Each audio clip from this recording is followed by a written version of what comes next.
Assalamu alaikum and welcome to Zor Ka Jor T20 World Cup 2026 special brought to you by Kola Next and the grand finale is almost here. आपको पता चल गया है कि दोनों finalist कौन से हैं. न्यूजीलैंड जो कि पहले फाइनलिस्ट बन चुकी थी and now India would be facing New Zealand in the finals of the T20 World Cup 2026 and what a superior game we witnessed. कल जिस तरह का सेमीफाइनल हमने देखा जहां पे इंडिया और इंग्लैंड एक दूसरे के मध्य मुकाबले हुए, इंडिया ने चार्ज किया और जबरदस्त ब्रूटल बैटिंग दिखाई. जिस तरह संजू सैमसन ने पुटअप किया पूरे स्कोर को आगे और 254 का टारगेट सेट करके दिया इंग्लैंड के लिए. बट इंग्लैंड भी बाज नहीं आया और दूर नहीं रहा. जिस तरह जिस अप्रोच से इंग्लैंड ने जो है वो बैटिंग की और सिर्फ 7 रन से जो है वो शिकस्त का सामना करना पड़ा. इंडिया को जो है वो 7 रन से जीत हासिल हुई. क्या हुआ, क्या डिफरेंस था, क्या एक माइन्यूट डिफरेंस, बिकॉज एक तरह की जब टीम्स होती है ना तो छोटे छोटे हाफ अ चांसेस को फुल में कन्वर्ट करना पड़ता है. कौन कर सका उसको फुल में कन्वर्ट और कौन नहीं कर सका, बस ये डिफरेंस था. एंड सबसे बड़ा डिफरेंस था the man on the screen, Bumrah. जाहिर सी बात है बुमराह एक अलग ही लीग का बॉलर है. जो मेरा ख्याल से इंग्लैंड और इंडिया में सबसे जो बड़ा डिफरेंस था that was Bumrah as well. बात करेंगे इस मैच के हवाले से, साथ ही साथ ओडीआई का स्क्वाड जो है जिसका ऐलान हुआ है. पाकिस्तान ओडीआई स्क्वाड का ऐलान हुआ है. टूर करना है बांग्लादेश का. 9 को टीम वहां से रवाना हो जाएगी और 11 मार्च को जो है हम सबसे पहला ओडीआई खेलेंगे. उसके हवाले से भी बात करेंगे because many uncapped players in the side. Why, what performances, क्या वजह बनी, क्या सूरत हाल हुई, हम असेस कर सकते हैं, अज्यूम कर सकते हैं, क्योंकि कोई सामने आके बताता तो नहीं है कि किसको क्यों सिलेक्ट किया और किसको क्यों ड्रॉप किया. सो बात करेंगे इसके हवाले से. गुफ्तगू के लिए हमारे साथ मौजूद हैं शायद. अस्सलाम वालेकुम and welcome to the show. वालेकुम सलाम. कैसी हैं आप? खैरियत से? बिल्कुल खैरियत से ही हैं. बस करीब आ गया. अब तो इवेंट फाइनल जो है वो just 2 more days away, 1 day away and then Sunday को जो है वो फाइनल हमें दिखेगा. एक्सपेक्टेशंस यही है कि न्यूजीलैंड और इंडिया एक कड़ाके का मुकाबला होगा और अहमदाबाद के मैदान में, जहां पे जनरली इंडिया के लिए कहा जाता है कि it is not a lucky ground for India. Last time जो ओडीआई वर्ल्ड कप था वो भी वहीं पे हारे थे. तौसीफ साहब को भी खुश आमदीद कहते हैं. तौसीफ अहमद साहब हमारे साथ मौजूद हैं. तौसीफ साहब अस्सलाम वालेकुम and welcome to the show. जी वालेकुम सलाम. सो शायद starting from you, India England, क्या डिफरेंस था आपके हिसाब से दोनों टीम? मेरे हिसाब से हमेशा जो है ना वो फील्डिंग रहती है. बिल्कुल. और मैं आपको हमेशा कहता हूँ कि देखें अपॉर्चुनिटी, आपने सैमसंग का कैच छोड़ा मेरे ख्याल में 8-10 रन पे, 15 रन पे, और उसके बाद वो कर गया. एक अच्छा प्लेयर फॉर्म में था, वो कैच नहीं छूटना चाहिए. तो खासतौर पे कप्तान जो फील्डिंग कर रहा था वहां पे उसने कैच छोड़ दिया. 74 रन ऐड किए उसके बाद. 74 रन. वही मैं कह रहा हूँ कि अच्छे प्लेयर अच्छी टीम के खिलाफ जो चीज आपको उठाती है वो आपकी फील्डिंग उठाती है. और यही चीज इंडिया ने अगर देखा जाए तो जबरदस्त कैचेस पकड़ के आपको फील्डिंग की वजह से आपको मेरे ख्याल में मैच जितवा दिया. बिल्कुल. तो मैच तो बहुत जबरदस्त हुआ. बॉलर्स के साथ बहुत ज्यादती हुई है जिसके मैं सख्त खिलाफ हूँ. लेकिन बहुत खतरनाक कंडीशंस कसम से बहुत ज्यादा. लेकिन बुमराह ने अपने आप को साबित करके दिखाया. बुमराह की जिस तरह मैं बात करता हूँ कि नया बॉल, पुराना बॉल, स्लो वन, वो लड़का वो अलग लीग का बॉलर है. वो बहुत ही आगे है वो. तो आई थिंक के बीच में एक मुश्किल वक्त आ गया था, लेकिन यही क्रिकेटर्स होते हैं, यही वो कैरेक्टर्स होते हैं कि किस तरह दोबारा फॉर्म वापस लेके आनी और अहम सतून बनना है टीम का. तो वो बुमराह बहुत बड़ा फर्क था. नहीं, इनफैक्ट बुमराह 2.0 ज्यादा लीथल होकर आया है. हाँ, बिल्कुल. जब वो इंजरी और फिर उसके बाद कमबैक करते करते जो एक डिप आया था परफॉर्मेंस में, उसके बाद से जब बुमराह वापस आया तो Bumrah has been more out class. Because Savera आप उसको किसी भी पिच पे देख लो, उसके लिए पिच एक्सक्यूज नहीं है. उसके पास स्किल्स ही इतनी सारी हैं. हर किस्म की स्किल्स है. हर पिच के हिसाब से अपने बंदा वो होता है कि बॉलिंग करते हुए ना पिच रीड करे कि यार आज मेरी कौन सी बॉलिंग, कौन सी स्किल्स काम आएंगी. वो उसी तरह ओवर के अंदर 4 स्लो वन मारने पड़ते हैं, वो भी करता है. स्विंग, सीम, यॉर्कर्स, इस जैसी यॉर्कर्स काफी अरसे से मैं कहता आ रहा हूँ, इस जैसी यॉर्कर्स मैंने नहीं देखी. बिल्कुल. और मतलब राइट टारगेट के ऊपर ऐसा लगता है कि it comes so flawless to him. वो इतने फ्लॉलेस तरीके से जो है वो बॉलिंग करते हुए आपको दिखते हैं. तौसीफ साहब, आपको भी मैं इस कॉन्वर्सेशन में ऐड अप करूंगी.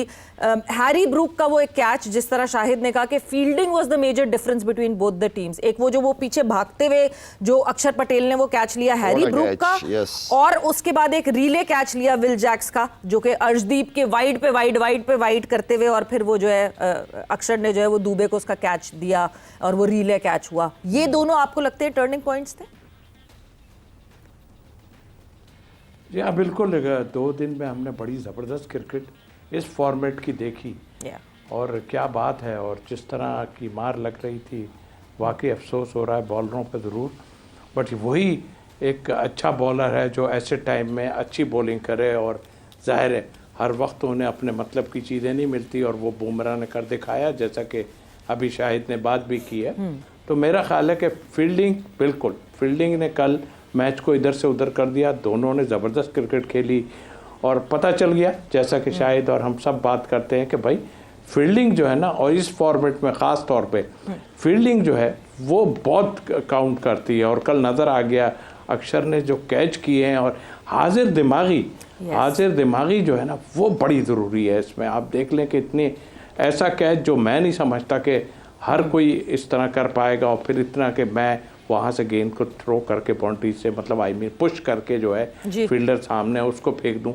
तो ये मेरा ख्याल है एक्सीलेंट ज़बरदस्त क्रिकेट खेली है, लेकिन इंडिया को पता चल गया कि इतने रन्स जो है ना सेफ नहीं होते, मालूम पड़ गया है, और मेरा ख्याल है कि वो सोच भी नहीं रहे थे कि शायद ऐसा कुछ होगा। ज़रूर शुरू में विकेट्स ले लिए, थोड़े से 25 रन बनाए बटलर ने, थोड़ी सी फॉर्म उनकी नज़र आई हमें, लेकिन बहरहाल उसके बाद बेथल जो खेले हैं वो भी एक्स्ट्रा ऑर्डनरी, मेरा ख्याल है वो एक्स्ट्रा ऑर्डनरी। बस ये समझ लें कि वो ओवर वाकई जो है बचा गया, वरना तो काम उतर गया था मेरा ख्याल।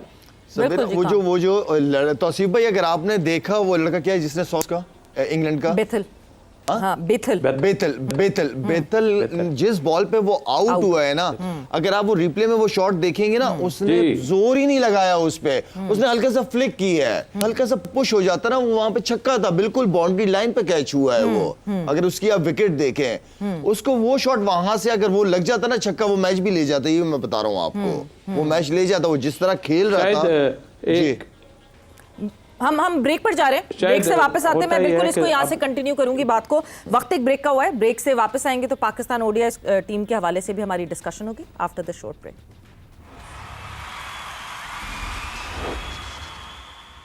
एंड वेलकम बैक टू जोर का जोर T20 world cup 2026 special brought to you by cola next. बात हमारी हुई जो कल ज़बरदस्त एक सेमीफाइनल खेला गया T20 वर्ल्ड कप में, जहां पे इंग्लैंड और इंडिया एक दूसरे के मद्दे मुकाबिल थे, एंड इवेंचुअली इंडिया ने 7 रन से जीत हासिल की। The final is on Sunday, जहां पे न्यूजीलैंड और इंडिया एक दूसरे के मद्दे मुकाबिल होंगे, और अहमदाबाद में ये मैच खेला जाएगा। But now we'll be focusing on the squad, जो ओडीआई स्क्वाड का ऐलान हुआ पाकिस्तान का, which will be touring Bangladesh, और बांग्लादेश में जो है वो 9th को टूर करेंगी, 11th को पहला ओडीआई खेला जाएगा, फिर 13th को दूसरा ओडीआई खेला जाएगा, एंड 15th को they will be done with the 3rd ODI.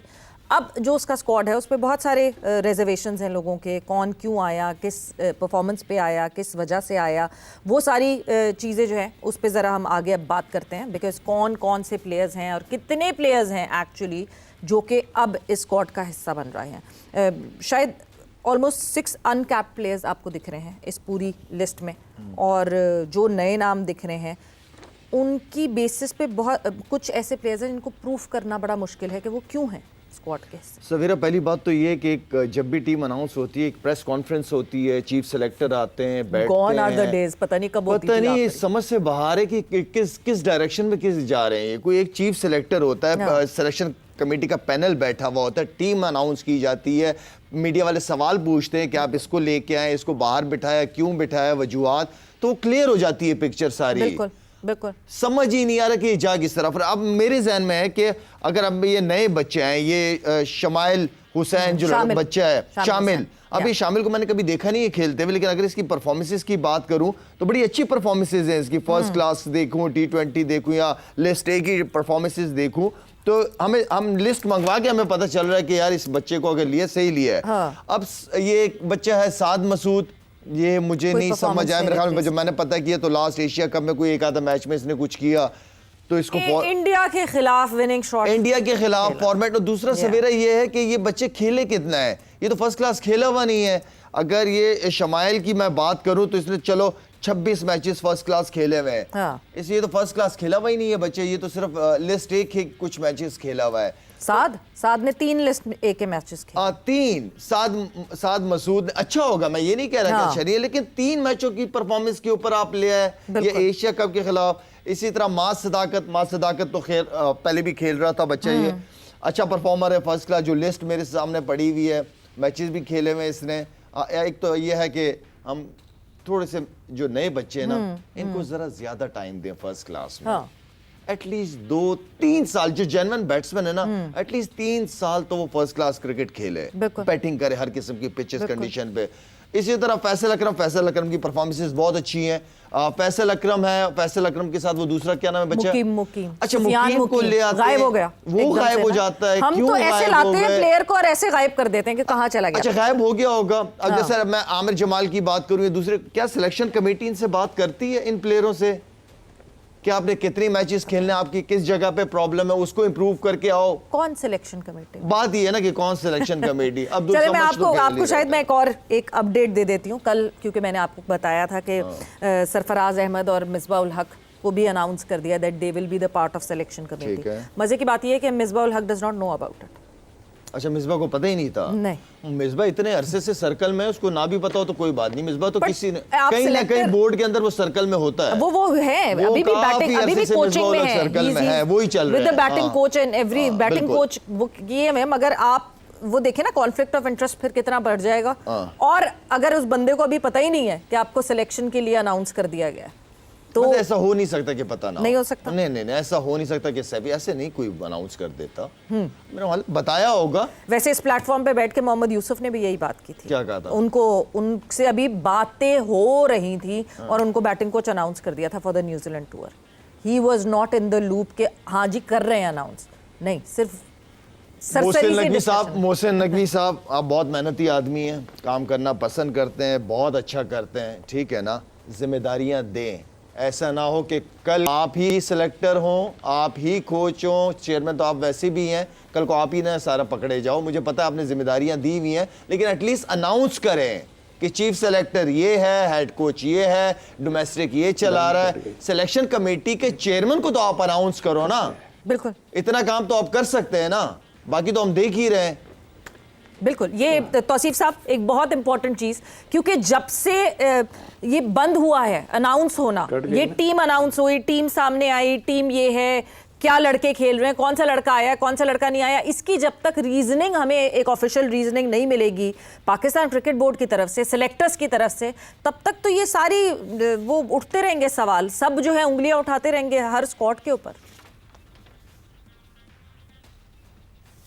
Tausif साहब से कनेक्ट नहीं हो पा रहा, तो हम जो बात कर रहे हैं वो शायद यही बात तो बिल्कुल क्लियर है कि आप क्लैरिटी नहीं दे रहे। अच्छा, अब एक और बहुत important cheese, because Shaheen being the captain of it, अभी हमने T20 में देखा वर्ल्ड कप में कि जैसे ही जब काम ख़राब हुआ, टीम की परफॉर्मेंसेस ख़राब हुई, तो एक तरफ से आवाज़ आई कि नहीं जी आगा जो है वो डमी कैप्टन है, माइक हेसन चला रहा है, दूसरी तरफ से हुआ ऐसा कैसे हो सकता है, माइक हेसन जो है वो नहीं, सलमान अली आगा के डिसीजंस थे। हमने थोड़ी सी चपखिलिश बीच में भी देखी, मैच के दौरान भी हमें एक दफ़ा दिखी। क्या ये बहुत इंपॉर्टेंट एक मैसेज है फॉर द अपकमिंग कैप्टन्स? अब जैसे Shaheen would be taking this side along, बहुत इंपॉर्टेंट है ये एक कैप्टन के लिए ये बात थरली मान लेना और कर लेना कि खुद अपने डिसीजंस लिए जाएं, कोच के डिक्टेशन पे ना। मैं आपके सवाल के जवाब इस तरह देता हूं। मुझे मोहम्मद रिजवान से बहुत डिसअपॉइंटमेंट हुई थी कि आप टीम के कप्तान हो, जब आप जीत रहे हो आपने वो बात नहीं की, जब आप हार गए तो आपने प्रेस कॉन्फ्रेंस में ये बात कर रहे हो कि सिलेक्शन कमेटी और कोच जो कहते थे मैं वो करता था। मेरी तो सुनी नहीं जाती थी। ऐसी कप्तानी मुझे शाहीन से नहीं चाहिए जी, और वो ना करेगा भी नहीं। मुझे उसके तरीके का पता है, वो करेगा तो अपनी मर्जी से करेगा, जितनी भी कप्तानी शाहीन करेगा और करनी भी चाहिए।